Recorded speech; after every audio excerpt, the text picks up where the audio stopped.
जिस सेक्रेमेंट के बारे में हमें तालीम देती हैं वो है सेक्रेमेंट ऑफ मैट्रिमनी या शादी का सेक्रेमेंट। इस फलसफे को हम इस तरह से समझते हैं, थोड़ी सी मिट्टी लो, सुनना जिनकी शादी हुई है ना ये सुन लें, थोड़ी सी मिट्टी लो, उसे गूंदो, उसे थपथपाओ,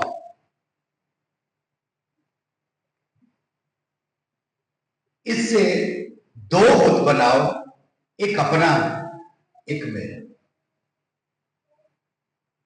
अब इन बुतों को तोड़ दो, अब इन बुतों को फोड़ दो, फिर से मिट्टी लो,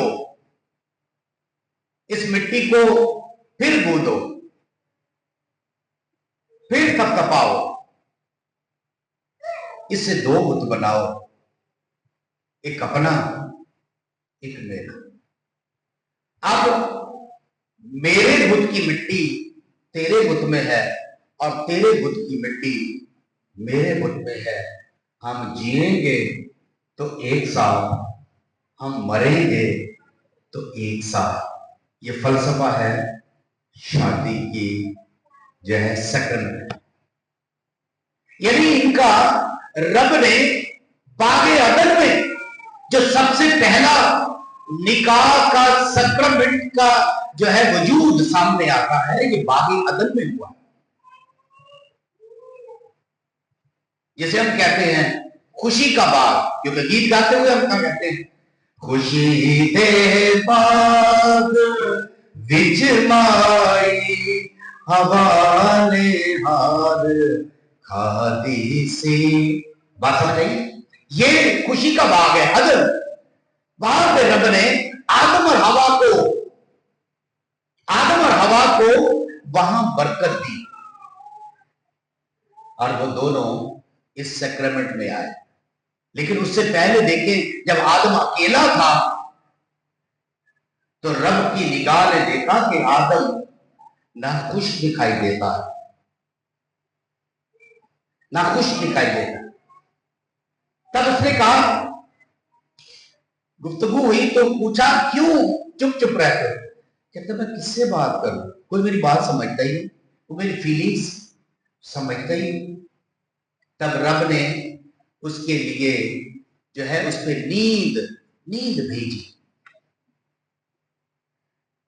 आजकल जिसे एनेस्थीसिया कहते हैं ना, ऑपरेशन से पहले एनेस्थीसिया दिया जाता है, लोकल हो या जो है दूसरा हो, तो ये सबसे पहले रब ने इसका वजूद कायम किया है, एनेस्थीसिया का।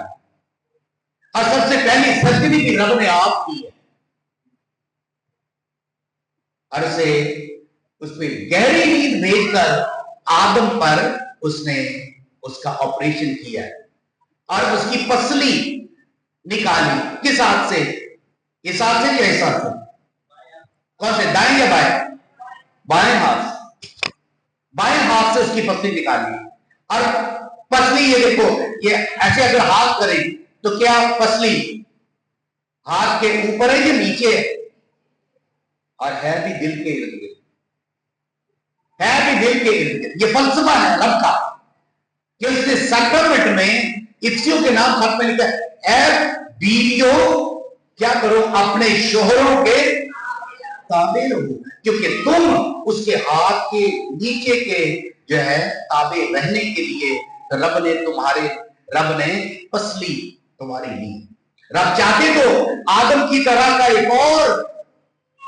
एक और इंसान बना देते जिसे हवा कह देते, लेकिन उसने ऐसा नहीं किया। इसके पीछे ये मानी है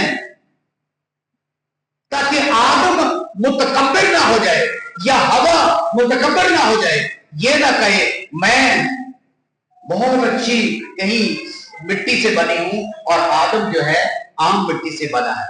रब ने इनको दोनों को इक्वल करने के लिए आदम के वजूद से हड्डी ली।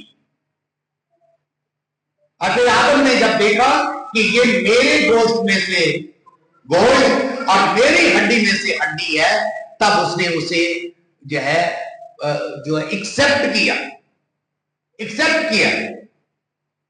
और फिर उसको जो है खुदा ने उसे बीवी होने के लिए दे दिया और कहा ये नारी है क्योंकि नर से निकाली गई। आजकल इस फलसफे को हम समझते नहीं।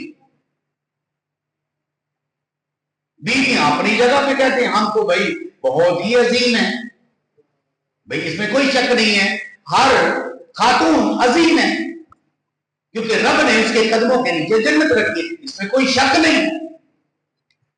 लेकिन बाप भी कम नहीं। जब रब ने 10 हुक्म फरमाए थे ना, सबसे पहले बाप का जिक्र किया था, अपने बाप और अपनी मां की इज्जत कर। अब ये समझ लें कि घर में बीवी और खाविंद दोनों इक्वल है, इनमें किसी को किसी पर फौकियत हासिल नहीं, ना कोई कम है ना कोई ज्यादा है। रब की निगाह में ये दोनों बराबर है। लेकिन माशरे में, हर माशरे में अपने अपने जो है इसकी अंडरस्टैंडिंग है। और दूसरी तिलावत में हम देखें तो वहां लिखा है पाक किए जाने वाला और पाक करने वाला दोनों एक ही तरफ से है। क्योंकि जब आप पाक कलाम पर हाथ रखकर वादा करते हैं, 3 वादे लिए जाते हैं। किसको याद है कौन कौन से वादे? कि मैं अपनी आजाद मर्जी से यहां खड़ा हूं, खड़ी हूं, मैं उम्र भर इसका या उसका अदब और एहतराम करूं। और तीसरा वादा यह है कि मैं औलाद जो रब मुझे देगा मैं उसे दिल से कबूल करके दिल से उसकी तरबियत भी पाक इंजील के मुताबिक करूंगा या करूंगा। ये वादा करते हैं और अब पाक कलाम पर हाथ रखते हैं, तब ये पाक कलाम खुदा के तरफ से आपकी शादी के बंधन को पाक करता है। और आज दुनिया में डाइवोर्स रेट इतनी बढ़ गई है जिसे हम सोच भी नहीं सकते। आपका क्या ख्याल है, ये डाइवोर्स रेट क्यों बढ़ रही है हमारे माशरे में? कोई सजेशन क्यों बढ़ रही है? अगर बढ़ रही है तो इसका तदारुक क्या है? रीजन कई हो सकती है, लेकिन इसका तदारुक क्या है? हम ये इस पे बात कर रहे हैं। इसका क्या किया जाए कि डाइवोर्स रेट कम हो जाए? एक दूसरे को अंडरस्टैंड किया जाए और जो हमारी खानदानी जिंदगी की एजुकेशन होनी चाहिए, राइट? कलाम की सच्चाइयों पर गौर किया जाए। हाँ, खानदानी जिंदगी में दुआ जो है, जो खानदान मिलकर दुआ करते हैं वो अपने आप में मजबूत भी रहते हैं। कहा जाता है family which praise together stage together. जो खानदान दुआ करता है मिलकर जो है तो वो मुत्तहिद भी रहते हैं। और अब मेरी दानिश में एक एलिमेंट और भी है, वो ये है कि खाविंद और बीवी दोनों एक दूसरे के साथ फेथफुल हो जाए। आज से मैं अपनी जिंदगी मुकम्मल अपने खाविंद के लिए जीऊंगी। खाविंद कहे आज से मैं अपनी जिंदगी अपनी बीवी के लिए जीऊंगा। फिर जब ये फेथफुलनेस आ जाएगी ना, फिर आपको अपने मोबाइल पे अपनी चीजों को पासवर्ड या फिंगरप्रिंट ये लगाने की जरूरत पेश की है। फिर आपको फिंगरप्रिंट जो है वो लगाने की जो है हाजत नहीं रहेगी। फिंगरप्रिंट वहां लगते हैं, लॉक वहां लगते हैं प्राइवेसी वहां रखी जाती है जहां कुछ गड़बड़ होने का जो है वो शक गुजरे। आजकल ऐसे भी खावंद है कि आप गुस्ल लेने के लिए, गुस्ल के लिए जाने के लिए मोबाइल फिर भी पॉकेट में होता है, और अगर बाहर से आवाज आ जाए ना कि आपका मोबाइल बज रहा है, फोन सुन लो, क्या आगे से जवाब क्या है? ना ना, कहीं उन्हों का फोन ना हो तो बस गड़बड़ हो जाए। इसी तरह बीवियां, क्या हाजत क्या है जब लिखे वो दोनों अब अलग अलग जान तो है मगर दोनों एक तन है। अब तेरे दिल का राज उसके दिल के राज में, तेरे बुत की मिट्टी उसके बुत की मिट्टी में है, तो फिर जो है पासवर्ड किस चीज के? हमारी अम्मा, हम सब जो मेरी उम्र के हैं, बड़े हैं, हमारी अम्मा अबियां तो अपने खामदों का नाम तक नहीं लेती थी। आज नाम लेकर पुकारा जाता है, इसमें बुराई नहीं है, बस एक रिस्पेक्ट का जो दायरा है वो उससे हम निकल रहे हैं। जो शरई वैल्यूज है, हमारी गॉस्पेल वैल्यूज, हम उनसे बाहर चले गए और जल्द उतर आते हैं एक बात पर, जो हजरत मूसा ने बनी इसराइल से जो है फरीसियों से, फकीयों से, दूसरे से, बनी इसराइल से, इब्रानियों से कहा था। उन्होंने मसला जाकर हजरत मूसा को बयान किया, हम क्या करें अगर बीवी जो है हमारी साड़ी ना सुने तो की करें? हजरत मूसा ने कहा, भाई अगर ऐसी हालत हो और तुम्हारी निभा ना हो रही हो तो यूं करो कि उसको तलाकनामा लिख दो, मगर याद रखो एक कंडीशन है, सिर्फ एक कंडीशन, इसके अलावा और कोई वजह ना पाई जाए। वो कंडीशन क्या है? अगर तुम्हारी बीवी हरामकारी की मुर्तकब पाई जाए तब तुम ऐसा कर सकते हो, अदरवाइज नहीं। फकीयों और फरीसियों ने मसीह से भी पूछा कि आपका हुक्म क्या है? आप तो इतने रहीम हैं कि आप सबको मुआफ फरमा देते हैं, तो आपकी तालीम क्या है निकाह के बारे में? फरमाया, मूसा ने तुम्हें क्या हुक्म दिया था? कि उन्होंने हुक्म दिया था कि तहरीर लिखकर जो है उन्हें छोड़ सकते हो। फरमाया, नहीं, दुनिया की पैदाइश से रब ने ऐसा नहीं चाहा था, ना रब आज ये चाहता है, तुम्हारी सख्त दिली के सबब से। आज थोड़ी सी बात हो जाए, मैंने तुझे छोड़ दे, और बीवी इतनी इनसिक्योर है इस दौर में। मगर इतना भी याद रख लेना, कल को अगर रब ने तुझे बेटी से नवाज दिया और तूने अपनी बीवी को ये कहकर थ्रेट करना शुरू कर दिया, मैं तुझे छोड़ दूंगा, तो कल तेरी बेटी को भी अगर ये सुनने के लिए मिल गया तो जैसा करोगे, फिर क्या करोगे भाई?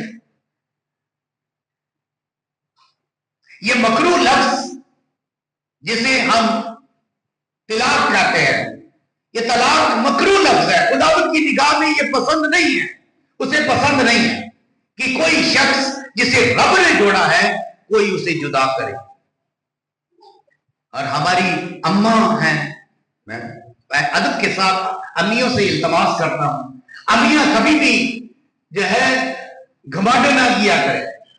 मेरा पुत्र कड़ा रह चले, मैं भी अठा दिना दे विच आका मुंडा नाम लिया है ते मेरा नाम ही कोई हो रहा है। कल तेरी बेटी को अगर ये अल्फाज सुनने के लिए मिल जाए तो क्या करोगी? बेटा और बेटी दोनों बराबर हैं, रब ने किसी को ज्यादा मोहर लगा के नहीं भेजा या किसी को कम मोहर लगाकर नहीं भेजा। जब आदम और हवा बराबर है तो बेटा और बेटी भी रब की निगाह में एक है, बराबर है, कोई फर्क नहीं। लेकिन हमारे घरों का मिजाज बदल रहा है, गैर कौमों की तरफ देख देख कर हमारे दिल बढ़ रहे, यहां तक कि मसीही एक से ज्यादा शादियां करने पर जो है वो अपना फख्र महसूस कर रहे हैं, तो गैर कौमों की तरह हम हो रहे हैं, फिर उनमें और हम में क्या फर्क है? और मसीह ने बाप और मां होने यानी खावंद और बीवी होने पर सिर्फ उसको जो है नहीं छोड़ा, बल्कि कहा कि तुम जोड़े हो। खावंद और बीवी जोड़ा है, लेकिन खानदान तब बनेगा जब उनके यहां औलाद होगी। इसीलिए निकाह के बिल्कुल बाद कहा कि फिर औलाद, छोटे बच्चों को अपने पास बुलाओ, उनकी तरबियत करो। तरबियत में भी तरबियत के दो पहलू हैं, एक उनके खाने पीने की जिम्मेदारी लेना और दूसरा उनको मजहबी और मुआशरती तालीम से आरास्ता करना और सेक्रेमेंट के लिए तैयार करना।